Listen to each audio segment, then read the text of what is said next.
learning how to be a really cool librarian just like Miss Stone. She's my teacher. I'm in Miss Stone's class. Do you know how many people are in my class? One.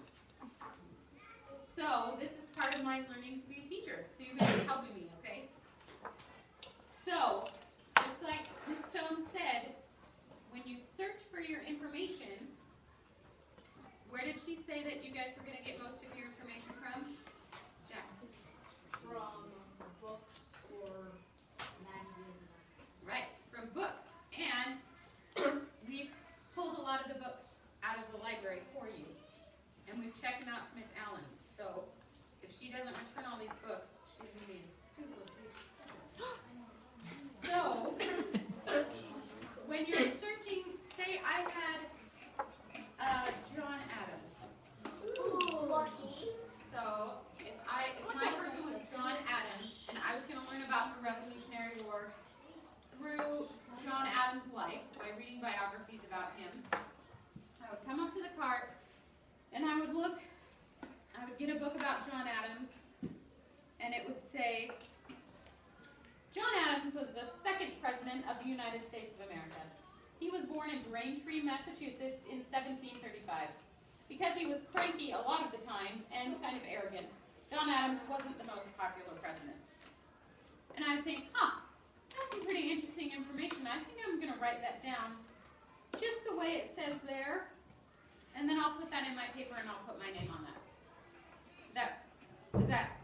That's what we're talking about, right? You find the information and then you put it in your paper and then you make your presentation and you put your name on it. I feel like some people have a problem with that. What's the problem with that? Because you're copying it right out of the book and you have to copyright it too. But if you were going to take something out of the book, you could put quotes. That's a great idea. So the problem is I'm copying it right out of the book. But isn't that what I'm supposed to do? No. How am I supposed to find information if I can't just copy it right out of the book? You said use quotes. That's one way. Olivia, what do you think? You could put it in your own words. You could put it in your own words. That's true. And then you wouldn't use quotes. But did I just know off the top of my head that John Adams was kind of cranky and so he wasn't the most popular president? That's a great idea. I'll just write that down. What's the problem? Okay, I'll put it in my own words. John Adams had kind of a bad temper and a lot of people didn't like him. Is that okay? Yeah. What do you think? You can use the book, but you can like add stuff into the sentence. You add stuff into the sentence. I think you have something going on there. I think that's a good idea. Do you have another idea? You could copy the words from the book onto a sheet of paper, and when you're actually writing your essay, try to change up the words a little. So then you wouldn't have to use quotes, but was it my idea? Did I know about that before I read this book? No. So what's the problem? What do you think? At the end of the essay, you could write the book series. There we go. Did everyone hear that? At the end of your essay or your presentation, you could write the books that you used. Yes, Jack? That's called a bibliography. That's called a bibliography. I love it. Where is it? Two books. Take notes. Bibliography. Right there. It was up there the whole time. So, like Miss Stone said, do you remember what the last part means? The graphy? What does that mean? You remember what she said? Yes, Destiny. Close. Bradley, what do you think? Right. Right. That's also correct.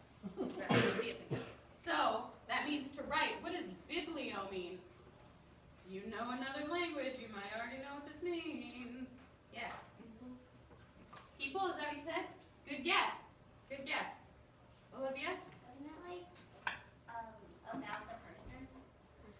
Good guess. That was bio.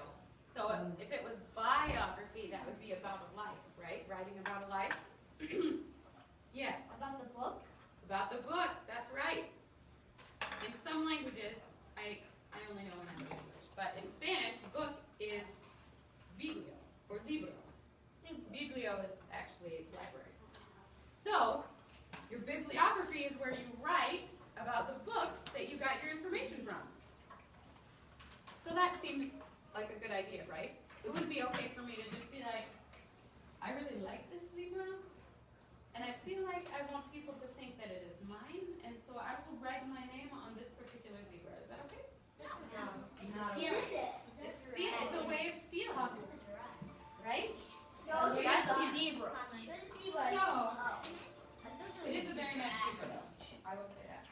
So, in a bibliography, there's a very, very, very specific way that we write down the books so that people know which books we got our information from, or which articles, or which websites. There's a very specific way. Down to each comma, down to each colon mark, down to each period. When I say very specific, I'm talking really specific. Really, really specific. So, what we've done is we'll give you each a bibliography guide.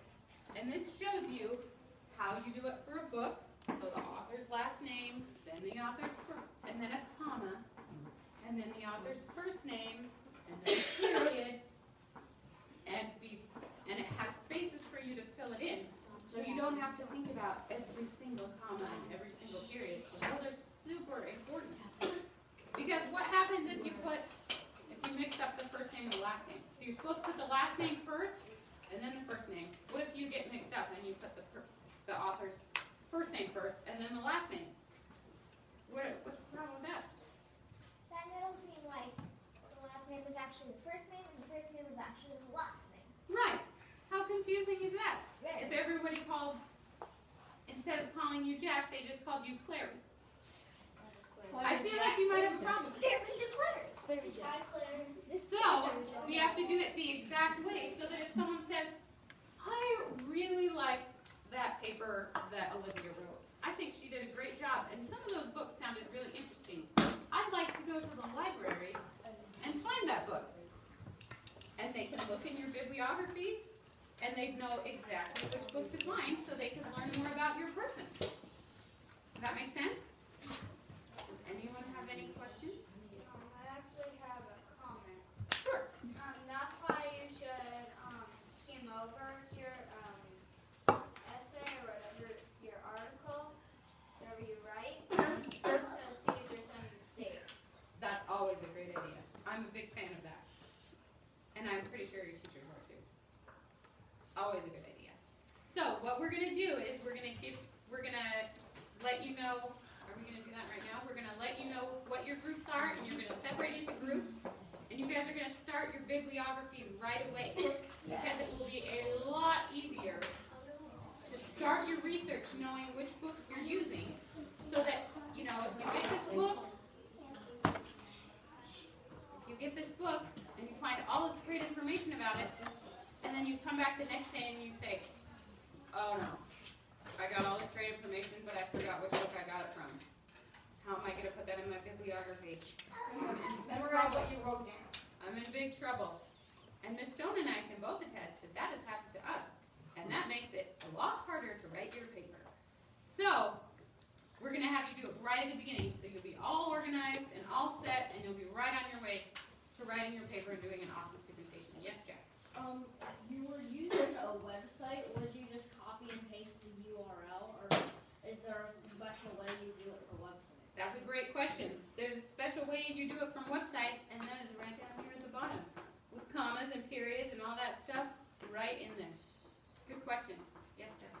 When I was doing my last presentation, it was slides, and I just had to copy and paste it to get my bibliography on the 2 pages that I needed to do it on. One of them was the slide about the facts that I got from that website, and then the other one was citations. Great. And citations is another way to say the books or the articles that you got your information from. And we were actually doing it during library class. That's great. See, you're right online with what we're doing. Okay? So now we're going to separate you out and give you your books, and you're going to practice filling in the bibliography just right, and you'll be on your way to